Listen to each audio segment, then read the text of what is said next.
Ni pomoči. Gluhi so.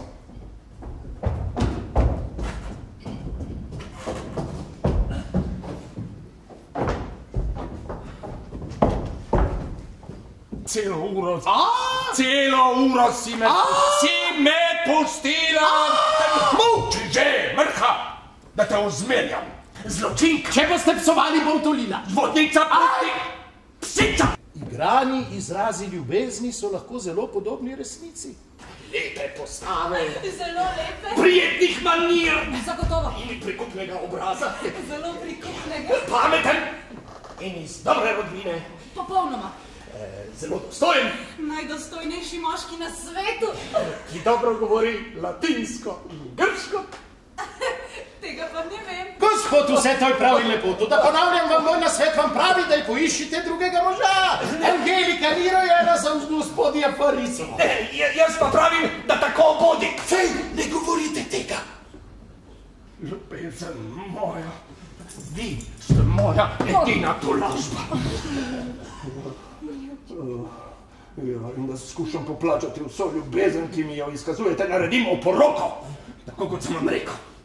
Prosim, ne.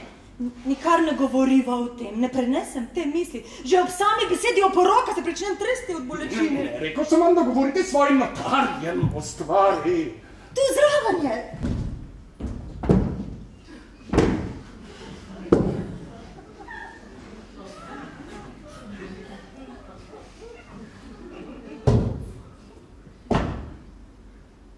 Ljudi obiskujemo, da jih zdravimo, ne da jih nadlegujemo. Gospod, prišel sem vas pozdraviti, zahvaliti se vam, vzljubiti vas in vam izkazati spoštovanje kot svojemu drugemu očetu. Toda očetu, o katerem si drznem reči, da mu moram biti bolj hvaležen, kakor prvemu. Prvi me je spočel, vi pa ste me izvolili. On me je sprejel, ker me je moral, vi pa ste me vzeli k sebi iz milosti. Ali je bilo to dobro, oče moj? Optime! Dajte! Pozdravite gospoda! Naj jo poljubim. Da. Gospa, nebo vam je kot tašči za vso pravico podelilo toliko čara. Ni moja žena. Govorite z mojo hčerko. Imeli smo hude težave, da smo ga naučili brati. Vidim, je že 9 let, ko še ni poznal črk. Dobro, sem dejal sam pri sebi, ta počasnost v razumevanju, ta okornost mišljenja obetata pravega razumnika. In če je gospod mož časti, ne sme biti pripravljen sprejeti žene, ki bi mu bila dana silo. Nego konsekvencijam, gospodična, lahko se mož časti, čeprav sem pripravljen sprejeti vas iz rok vašega očeta. Če me ljubite, morate hoteti to, kar hočem jaz. Da, gospodična, vse razen, kar bi bilo v škodo moje ljubezni. Sestra moja! Zelo slabo. Kako zelo slabo? Tako zelo sem slab, da mi ne bi verjela. To mi pa žal. Niti toliko moči nimam, da bi govoril.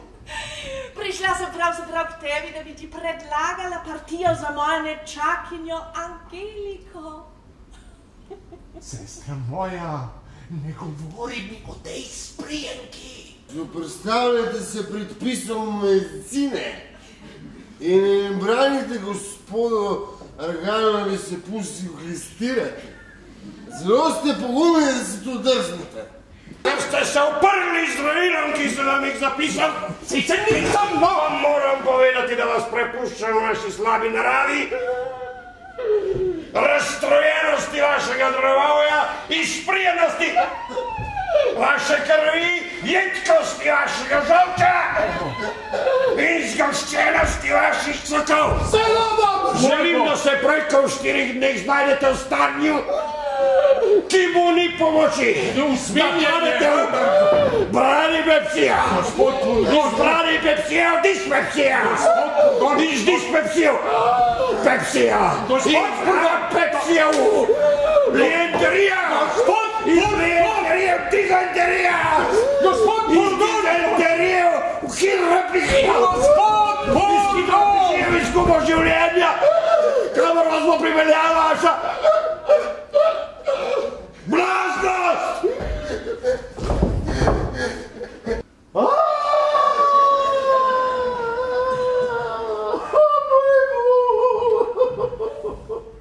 Kaj je? Vaš mož je mrtev! Zahvaljujem bodi Bogu za to. Rešena sem težkega bremena. Kako si neumen to, da si želiš to smrt v srcu? Ja, mislil sem, da moram jokati. Pojdi, pa to ni vredno. Čemu je bil sploh na svetu? Vas nesnažen, glusen, večno sklistiran in s kakšnim zdravilom v trebuhu. Človek, ki je kar naprej hrkal, kašljal, pljuval, človek brez duha, dolgočasen, zlovoljen. Ne bi bilo pravično, da sem prebila pri njem svoje najlepše leta, ne da bi kaj imela od tega. No, dajte to. Poberi mu najprej vse ključe. No, daj mi, no! Počasi! Da, gospa soproga, tako me torej ljubite.